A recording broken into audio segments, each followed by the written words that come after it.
Oke, kita masuk dalam doa ya. Mari kita berdoa. Bapak, kami hari ini masuk dalam seri pemerintahan Allah, pemerintahan surga, dan pemerintahan Kristus. Tuhan pimpin kami supaya kami bisa mengerti rahasia yang besar dalam kehidupan manusia dan khususnya sejarah keselamatan di dalam Kristus. Engkau menggerakkan begitu banyak dan mulai dari hal-hal yang tidak pernah kami pikirkan sampai hal-hal yang begitu jelas di depan kami. Mulai dari hal-hal yang bersifat alamiah sampai supra-alamiah, bersifat yang biasa sampai yang mujizat. Bahkan orang-orang yang engkau pilih, engkau panggil untuk menyampaikan beritamu, mulai dari nabi-nabi, imam, raja, hakim-hakim, atau sampai kepada hal-hal yang bersifat binatang sekalipun, engkau pakai untuk membukakan kepada kami tentang kehendakmu sebagai Tuhan Allah dan Raja kami. Tuhan pimpin supaya kami bisa mengerti kaitan misteri kerajaan Allah dengan konsep yang ada dalam firman Tuhan, khususnya dalam kitab Daniel hari ini. Tuhan bimbing kami supaya kami mendapatkan hikmat yang begitu besar, begitu indah, dan sejarah daripada kehidupan bangsa Israel yang kau cintai, dan juga engkau kemudian buka seluruh keselamatan bagi kami. Terima kasih Bapa. Di dalam nama Tuhan Yesus, kami serahkan doa kami, dan kami serahkan juga hati kami dengan kuasa roh yang menyucikan kami, yang menguduskan kami. Amin. Ya, kita akan membuka kitab Daniel ya.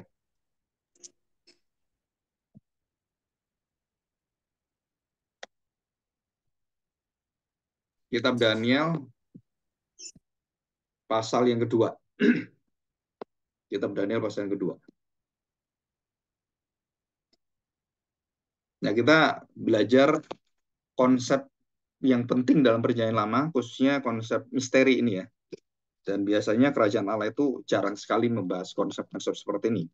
Akar daripada kerajaan Allah itu berakar kepada satu kaitannya dengan perjanjian lama. Jadi dengan kita mengerti konsep kerajaan Allah, kita sedang melihat dua kaitan, baik itu konsep di dalam perjanjian lama dan juga dalam perjanjian baru, keselamatan dalam perjanjian lama dan keselamatan dalam perjanjian baru, ataupun perjanjian-perjanjian yang memuncak pada Kristus sebagai wujud penyingkapan misteri dari seluruh apa yang dinubuatkan oleh nabi-nabi dan juga pemerintahan Allah yang kekal.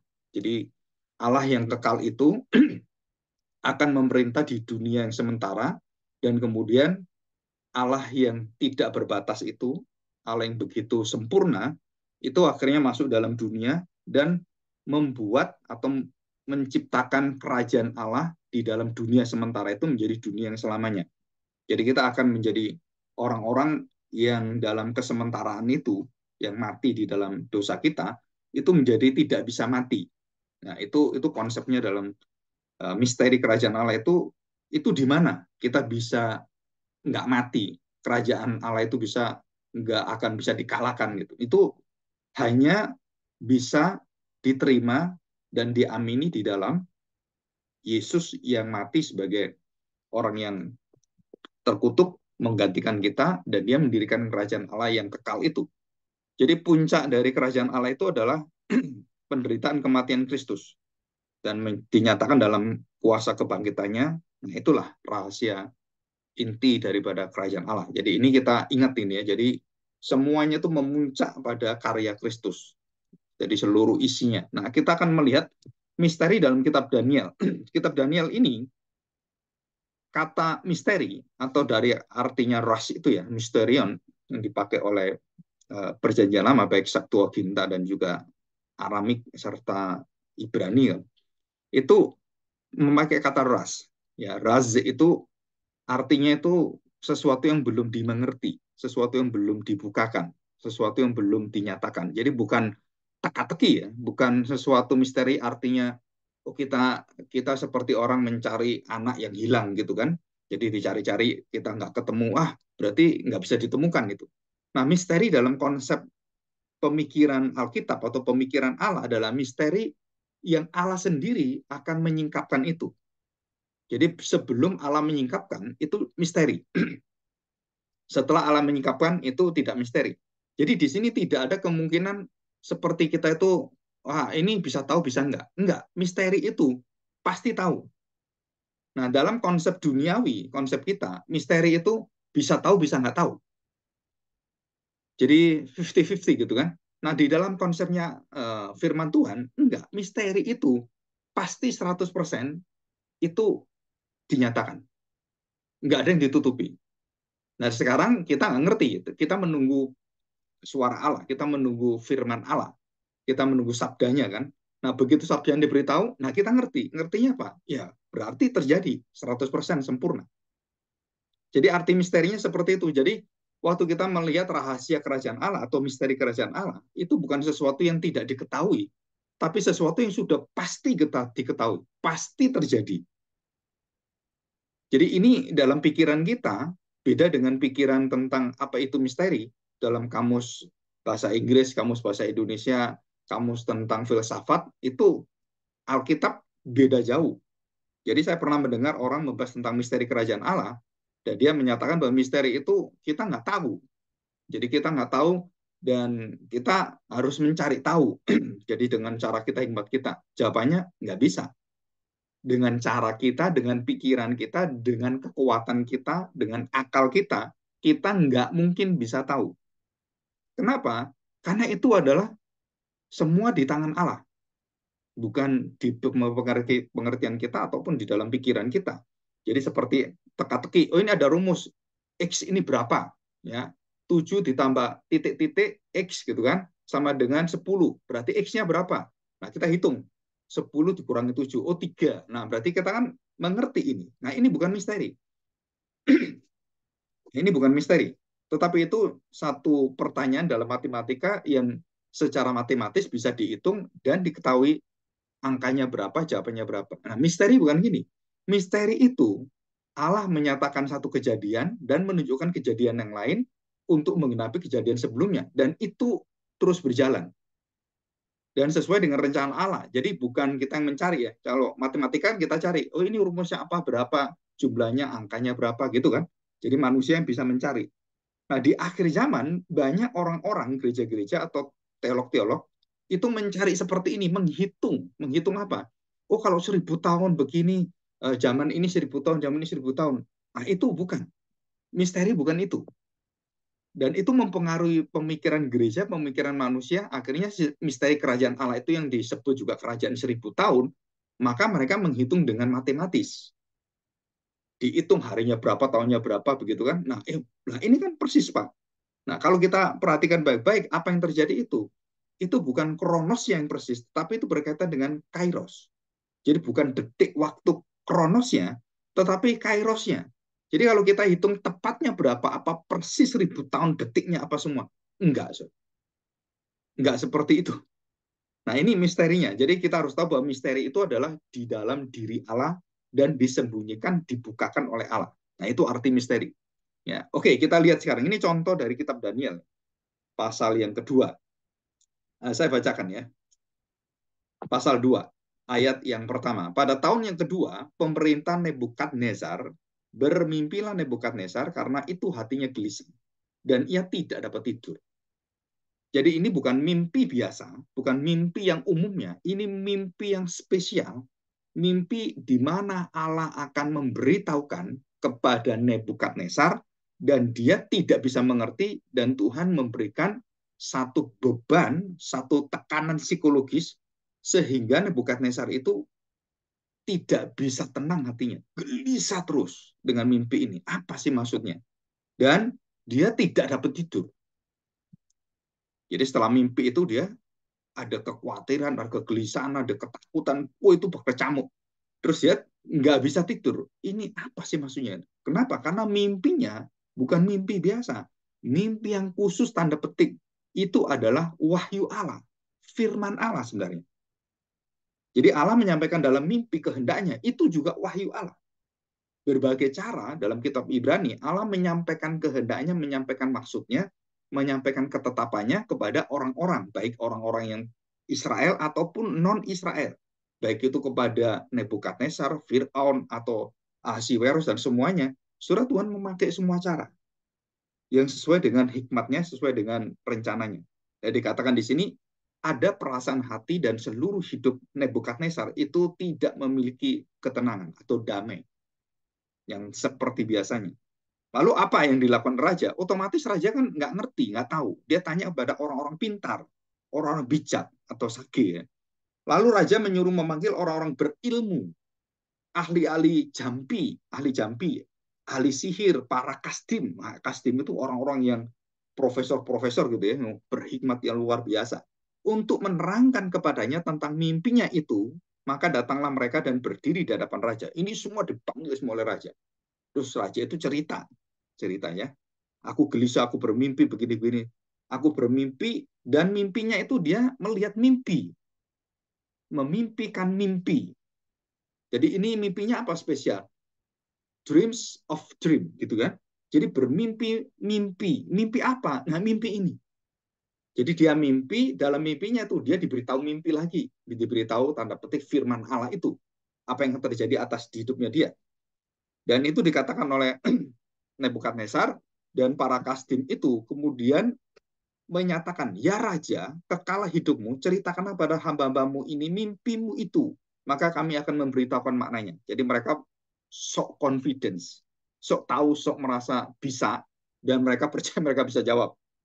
Ya, tapi kenyataannya raja berkata, aku telah mengambil keputusan. Jadi dia sudah memutuskan, kamu kalau sampai nggak bisa ini keputusannya. Yakni jika kamu tidak memberitahukan kepadaku mimpi itu dengan maknanya, maka kamu akan dipenggal-penggal, dimutilasi. Dan rumah-rumahmu akan dirobohkan menjadi timbunan puing.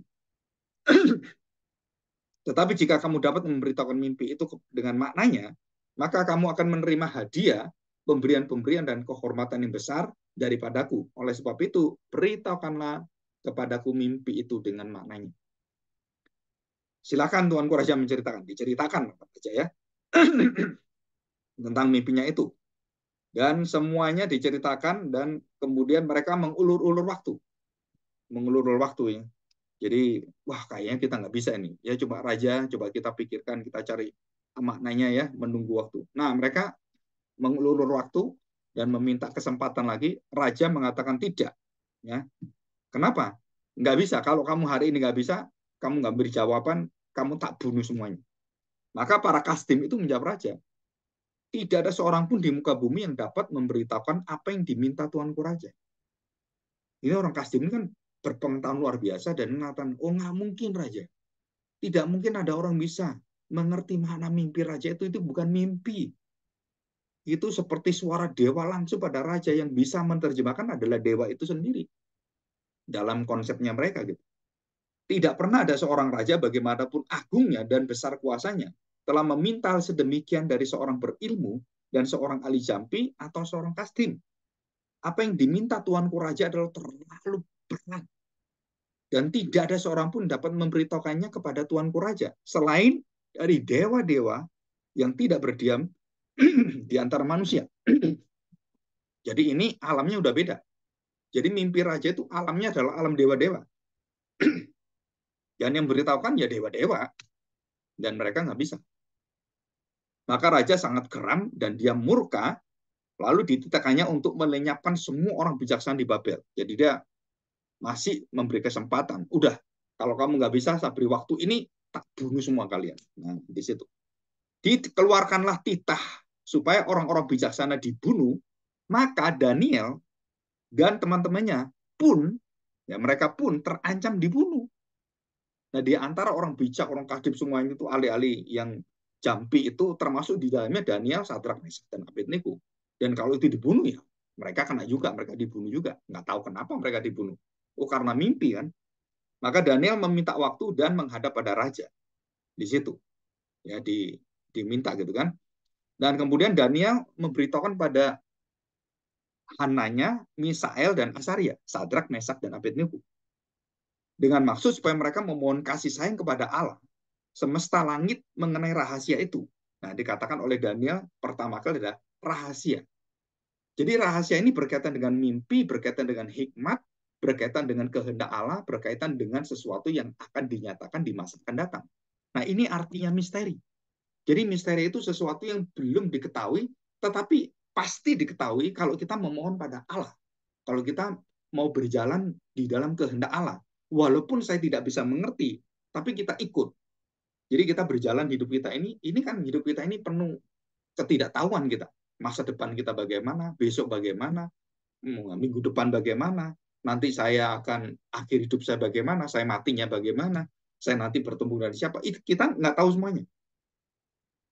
Kalau kita tahu, ya rutinitas kita tahu, oh saya ke gereja ketemu orang ini, saya pergi ini ketemu orang ini, nah itu rutinitas. Ya. Tetapi pasti kita kemana dan apa yang terjadi, saudara kita nggak tahu. Dan Allah tahu semuanya. Jadi bagi Allah, misteri itu bukan misteri.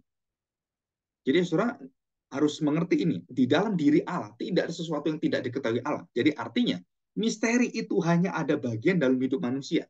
Bukan bagian dari Allah yang tidak tahu. Allah yang kurang mengerti. Bukan. Misteri itu di dalam hidup kita, saudara, kita hanya bisa mengerti karena Allah yang sempurna, Allah yang merancang. Kita bertanya pada Allah yang memberitahukan kita tentang misteri-misteri kehendaknya yang tidak dinyatakan secara langsung, tetapi secara bertahap, progresif. Itu misteri. Dan misteri ini berkaitan dengan apa? Berkaitan dengan hal-hal yang akan dinyatakan di masa mendatang. Bagaimana kita harus menghadapinya, kita punya hikmat, dan kita punya satu antisipasi. Jadi supaya kita tahu siap bagaimana, nah baru kita menjadi orang-orang yang akan menghadapi apa yang terjadi di depan. Nah ini misterinya. Jadi orang-orang yang akan diberitahu oleh Tuhan dan mereka yang cinta kepada Tuhan, mereka yang berjalan bersama dengan Tuhan, orang-orang inilah yang memiliki iman, janji, kepastian, dan berjalan dengan Allah dan tidak tergoyahkan. Itu dari maksud yang Tuhan berikan pada kita. Ya.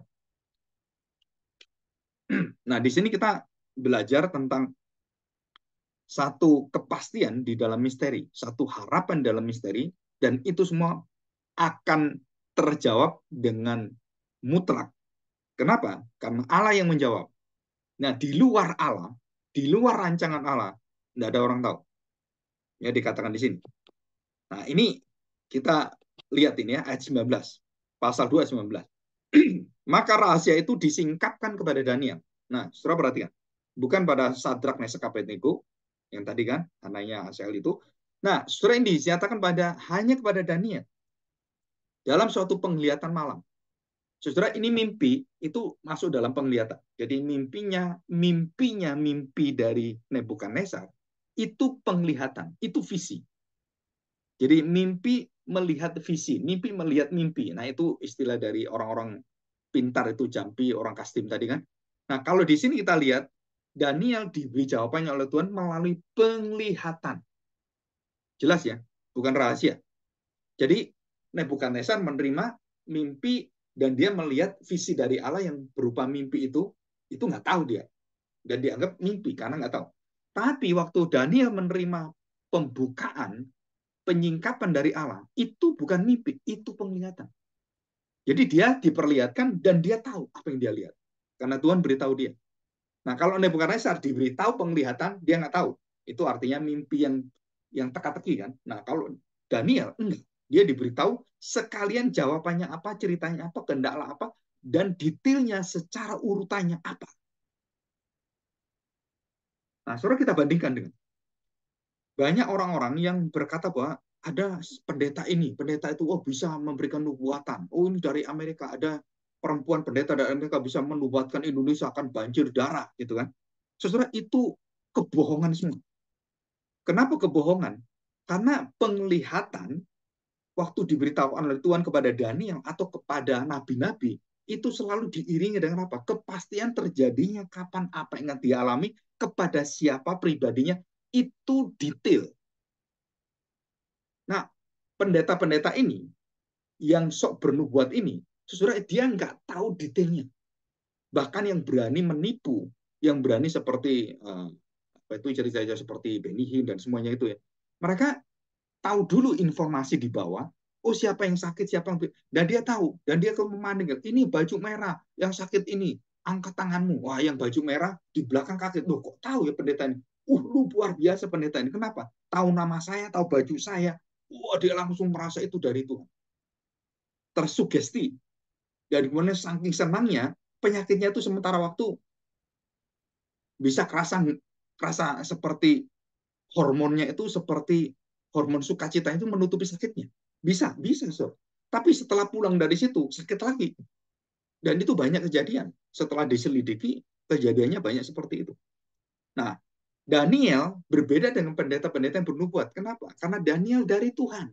Dan penggenapannya, urutannya itu jelas. Apa yang terjadi dan pasti terjadi dan tidak mungkin salah dan tidak mungkin gagal.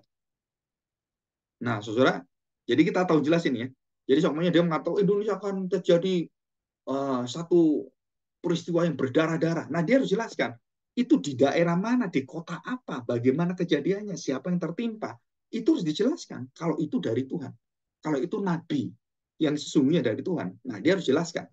Dikatakan di sini, dikatakan nah, kepada Daniel dalam satu penglihatan malam, lalu Daniel memuji Allah semesta alam.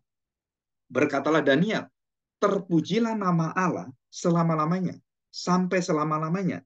Sebab daripada dialah hikmat dan kekuatan, kuasa. Hikmat artinya pengetahuan. Bukan pengetahuan manusia dunia ini, hikmat dunia, bukan. Hikmat Allah. Dan itu disampaikan pada kita. Dan itu pasti terjadi. Dia mengubah saat dan waktu. Saudara perhatikan ini, dia mengubah saat dan waktu kita.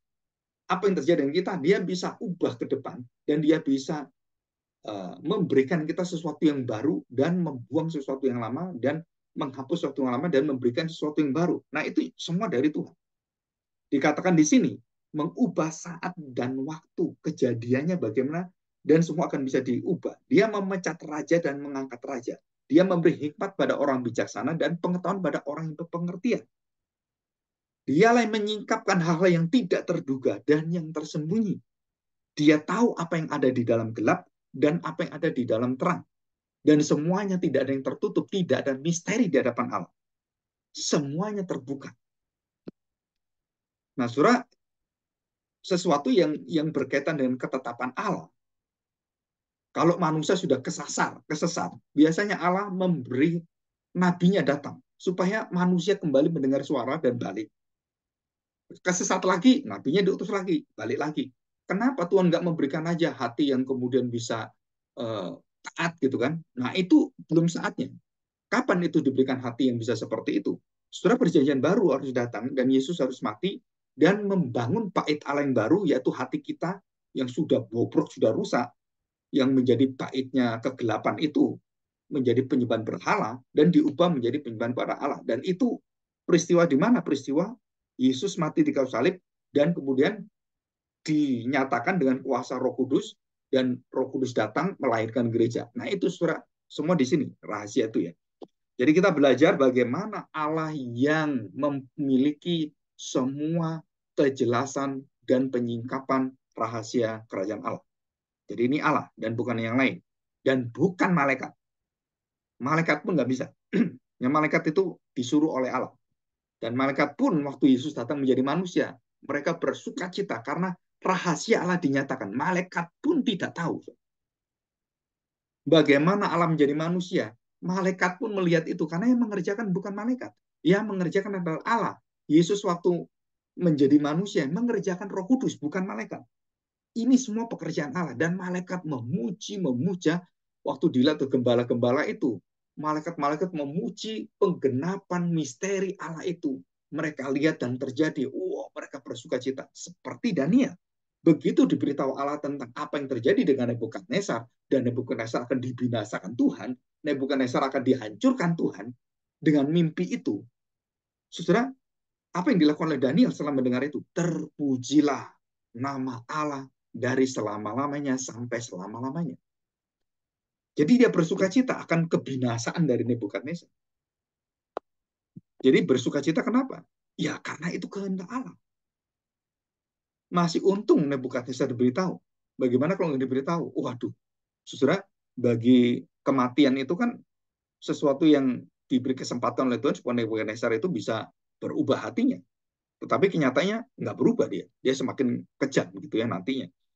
Dan dikatakan di sini, ya Allah nenek moyangku, kupuji dan kumuliakan engkau. Sebab engkau mengaruniakan kepadaku, nah menganugerahkan kepadaku hikmat dan kekuatan. Dan telah memberitahukan kepadaku siapa sekarang apa yang kami mohonkan kepadamu, engkau telah memberitahukan kepada kami hal yang dipersoalkan oleh raja. Ya, dan kemudian raja bertanya pada Daniel. Bertanyalah raja kepada Daniel yang namanya Belsasar. Nah, dalam bahasa Aramiknya itu diberitahu itu ya. Sanggupkah engkau memberitahukan kepadaku mimpi yang telah kumimpikan itu, mimpi yang kulihat itu, dengan maknanya juga. Daniel menjawab, katanya kepada raja, rahasia, nah ini ya, jadi rahasia kerajaan Allah ini, rahasia yang dinyatakan kepada tuanku raja, raja yang mempunyai kerajaan harus tahu raja di atas segala raja yang punya kerajaan di atas raja, di atas kerajaanmu ada raja di atas raja dan punya kerajaan kekal. Nah, itulah yang kamu dengarkan.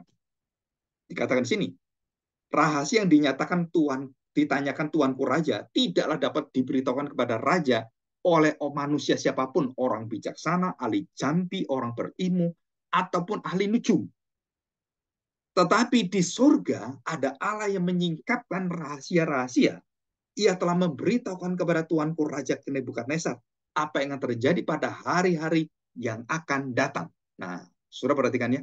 The future. What next? What the day after the day? What happened after this happening? Gitu kan? Apa yang terjadi setelah kejadian ini? Dikatakan Nebukadnezar itu diberitahukan apa yang terjadi pada hari-hari akan datang. Mimpi dan penglihatan-penglihatan yang Tuanku lihat di tempat tidur ialah ini. Dia bukakan rahasia ini. Sedang tuanku ada di tempat tidur, ya tuanku raja, timbul pada tuanku pikiran-pikiran tentang apa yang terjadi di kemudian hari. Dan dia yang menyingkapkan rahasia-rahasia telah memberitahukan kepada tuanku apa yang akan terjadi. Jadi Allah yang memberitahukan tuanku, bukan saya. Saya hanya juru bicaranya. Hanya Allah yang memberitahukan pada tuanku melalui saya. Adapun kepadaku telah disingkapkan rahasia itu bukan karena hikmat yang mungkin ada padaku, ya ini supaya nggak sombong, bukan karena aku pinter, hikmat yang ada padaku melebihi daripada hikmat semua orang hidup, tetapi supaya maknanya diberitahukan kepada Tuanku Raja dan supaya Tuanku mengenal pikiran-pikiran Tuanku yang dari Allah tadi. Ya Raja, Tuanku melihat suatu penglihatan, yaitu sebuah patung yang amat besar. Patung ini tinggi, berkilo-kiloan luar biasa, tegak di hadapan Tuanku dan tampak mendahsyatkan. Adapun patung itu kepalanya dari emas tua, dada dan lengannya dari perak, perut dan pinggangnya dari tembaga, sedang pahanya dari besi dan kakinya sebagian dari besi dan sebagian lagi dari tanah liat. Nah, ini arti tanah liat itu adalah arti daripada kemanusiaan. Batas manusia. Kamu bangun di atas besi, perak apapun, emas semuanya di atas, tapi dasarnya adalah tanah liat. Sementara Tuanku melihatnya, terungkit lepas sebuah batu tanpa perbuatan tangan manusia, yaitu menimpa patung itu tepat pada kakinya yang dari besi dan tanah liat itu, sehingga remuk. Maka dengan sekaligus diremukannya juga besi, tanah liat, tembaga, perak, dan emas itu dari seluruh tubuhnya itu, dan semuanya menjadi sekam di tempat pengirikan pada musim panas, lalu angin menghembuskannya sehingga tidak ada bekas-bekasnya yang ditemukan. Tetapi batu yang menimpa batu itu menjadi gunung yang besar, memenuhi seluruh bumi. Itulah mimpi Tuanku, dan sekarang maknanya adalah akan kami katakan pada Tuanku. Jadi ada batu besar menimpa patung ini dan menghancurkannya, dan kemudian menjadi seperti sekam dan dihamburkan oleh angin dan lenyap, dan batu ini semakin besar. Siapa batu ini? Saudara, siapa batu ini? Batu karang ini adalah Kristus yang mendirikan kerajaannya. Ya Tuanku Raja, Raja segala raja, yang kepadanya oleh Allah semesta langit telah diberikan kerajaan, kekuasaan, kekuatan, dan kemuliaan. Ini Nebukadnezar ya. Dan yang ke dalam tangannya telah diserahkannya anak-anak manusia supaya diatur, diperintah. Dimanapun mereka berada, binatang-binatang di padang dan burung-burung di udara, dan yang dibuatnya menjadi kuasa atas semuanya itu. Tuanku kepala dari emas itu. Tapi ingat, akan dihancurkan. Tetapi sesudah Tuanku akan muncul suatu kerajaan lain yang kurang besar dari kerajaan Tuanku, kemudian suatu kerajaan lagi, yakni kerajaan yang ketiga dari tembaga yang akan berkuasa atas seluruh bumi. Sesudah itu akan ada suatu kerajaan yang keempat, yang keras seperti besi, tetapi seperti besi yang diremukkan dan menghancurkan segala sesuatu, seperti besi yang menghancur lulukan, maka kerajaan ini akan meremukkan dan menghancur lulukan semuanya. Dan seperti Tuhan kulihat kaki dan jari-jarinya, sebagian dari tanah liat tukang periuk, dan sebagian lagi dari besi, itu berarti bahwa kerajaan itu terbagi. Memang kerajaan itu juga keras seperti besi, sesuai dengan yang Tuhan kulihat besi itu bercampur dengan tanah liat. Tetapi sebagaimana jari-jari kaki itu sebagian dari besi, dan sebagian lagi dari tanah liat, demikianlah kerajaan itu akan menjadi keras sebagian dan rapuh sebagian.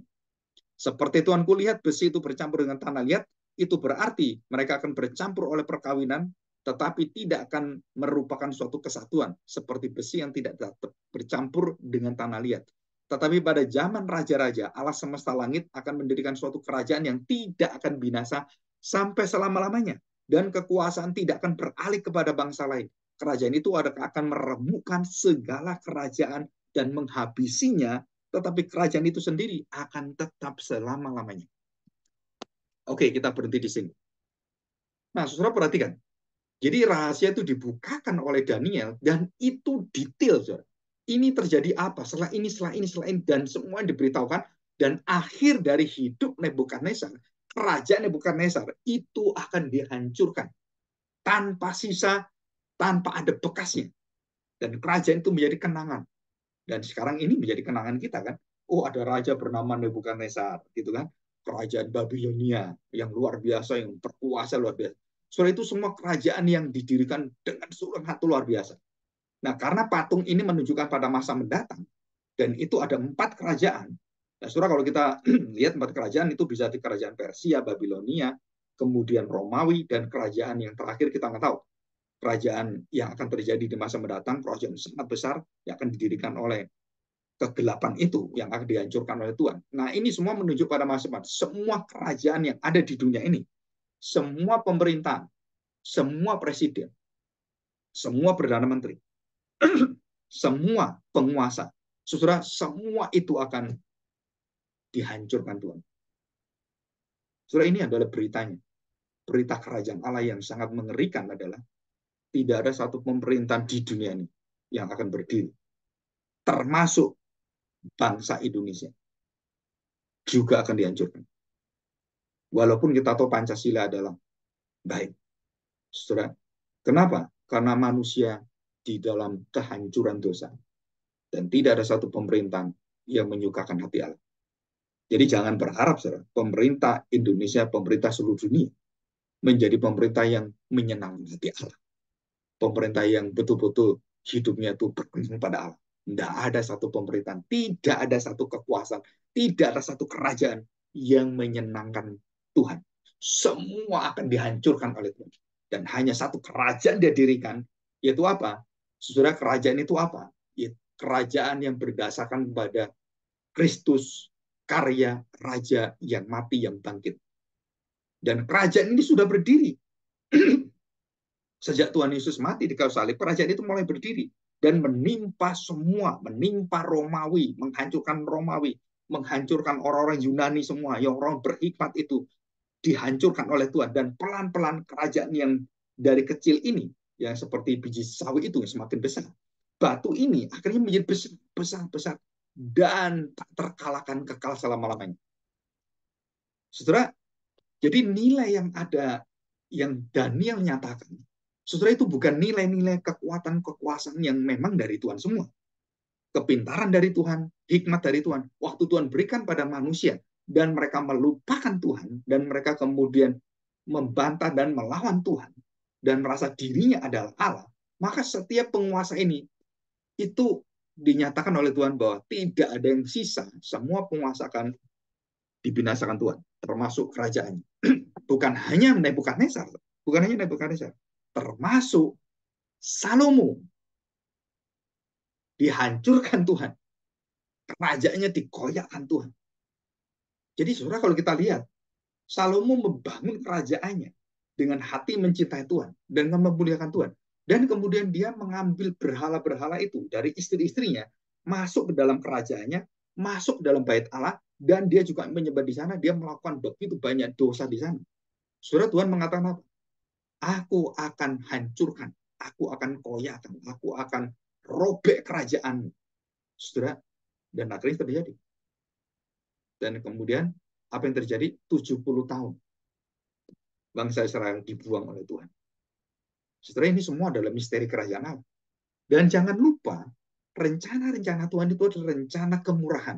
Rencana-rencana Tuhan, rencana sesuatu yang begitu indah, begitu baik. Tetapi bangsa Israel dan juga kita, itu banyak sekali jatuh di dalam hal-hal yang sama seperti bangsa Israel. Jadi kita dengan pikiran kita, dengan cara kita, dengan semuanya, kita berjalan, ya kita harus diberitahu oleh firman Tuhan. Dan sekarang ini kita bersyukurnya apa? Kita memiliki firman Tuhan, kita memiliki orang-orang percaya, kita memiliki orang-orang yang mengerti firman Tuhan, dan itulah artinya gereja, tubuh Kristus. Membangun satu sama lain, dan memberitakan satu sama lain. Dan saling melengkapi satu sama lain. Dan itulah bait Allah, itulah kerajaan Allah. Dan di dalam kerajaan itu, tubuh Kristus yang menjadi ukurannya. Jadi bukan ketidakmampuan kita, karena kita tidak bisa melihat kelemahan orang lain, karena kelemahan-kelemahan dia, dan kemudian, enggak, bukan itu. Kita melihat semua di dalam Kristus. Jadi Kristuslah menjadi kekuatan kita. Kenapa sih orang Israel kalau gerejanya dibakar, orang-orangnya dibunuh, kemudian disiksa, mereka kok masih mendoakan orang-orang seperti itu? Mereka masih memohonkan kemurahan. Ya karena itu adalah satu karakter Allah yang kasih itu baik adanya. Jadi jangan membalas kejahatan dengan kejahatan. Jangan membalas caci makian dengan caci makian. Sudah kita tahu bahwa itu yang bisa mengalahkan, itu yang bisa membuat kita itu bisa menyatakan, waduh, hidup kita bisa terlepas beban itu. Karena kita hidup di dalam bukan umpatan dengan umpatan, bukan kebencian dengan kebencian. Tetapi kita tidak membalas itu semua karena Allah yang menjadikan kita dipenuhi dengan kasih. Kerajaan Allah adalah kerajaan kasih, kerajaan Kristus, kerajaan Bapa surgawi, kerajaan penuh dengan kemurahan. Jadi di dalam hubungan kerajaan kekal itu, saudara, tidak ada orang yang egois mau menguasai orang lain. Tidak ada orang yang merasakan dia lebih pintar dari orang lain. Daniel mengatakan, ini bukan karena saya pintar, bukan karena saya berhikmat, ini adalah anugerah Allah. Ini adalah penyingkapan dari Allah, bukan saya. Nah, inilah makna daripada misteri dalam kitab Daniel. Dan kemudian dibukakan oleh kita. Jadi semuanya ini di dalam pemerintahan Allah, di dalam ketetapan Allah, rencana, rancangan, kehendak Allah, keinginan Allah, semua sudah itu misteri-misteri yang kita lihat itu menjadi kepastian satu persatu karena Allah yang merancang semua. Jadi konsep misteri di dalam dunia tidak tahu jawabannya apa. Ya bisa tidak. Tapi konsep misteri, rahasia di dalam kerajaan Allah, di dalam diri Allah, di dalam rancangan Allah, rencana Allah yang besar itu, sudah itu semua menjadi kepastian dan pasti terjadi. Tidak pernah gagal, tidak pernah Tuhan lupa, dan Tuhan tidak pernah berubah. Nah, itulah misteri. Jadi kita belajar misteri yang betul-betul akan disingkapkan karena Allah yang menyingkapkan itu. Dan kita bersyukur hari ini kita bisa menerima ini. Jadi semuanya berkaitan dengan rencana kesempurnaan kasih Allah kepada dunia ini. Begitu besar kasih Allah. Dan itulah rencananya. Ya, kita bersyukur, kita masuk dalam doa, dan kita mohon pertolongan Tuhan supaya kita bisa menerima ini dan menjalankannya di dalam kehidupan kita. Mari kita berdoa. Bapa yang penuh dengan kasih, kami bersyukur di hadapan-Mu. Tolong Tuhan supaya kami bisa mencerna dan menikmati firman hari ini. Karena di hadapan Tuhan tidak ada misteri.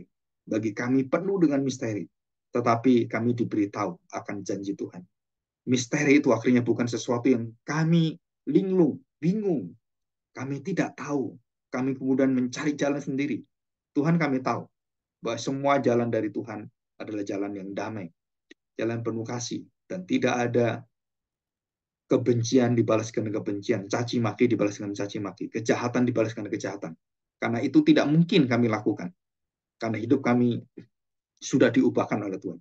Terima kasih Bapak, segala besar kuasa-Mu, kemurahan-Mu yang kami terima tidak akan undur. Dan Tuhan sudah pastikan Tuhan meteraikan di dalam kasih Kristus, di dalam darah-Mu yang kudus. Di dalam nama Tuhan Yesus kami serahkan doa kami. Amin. Amin. Terima kasih Pak Agung untuk firman Tuhan yang telah diberitakan. Semoga kita bersyukur buat anugerah yang Tuhan berikan, yaitu Allah yang adalah Raja di atas segala raja.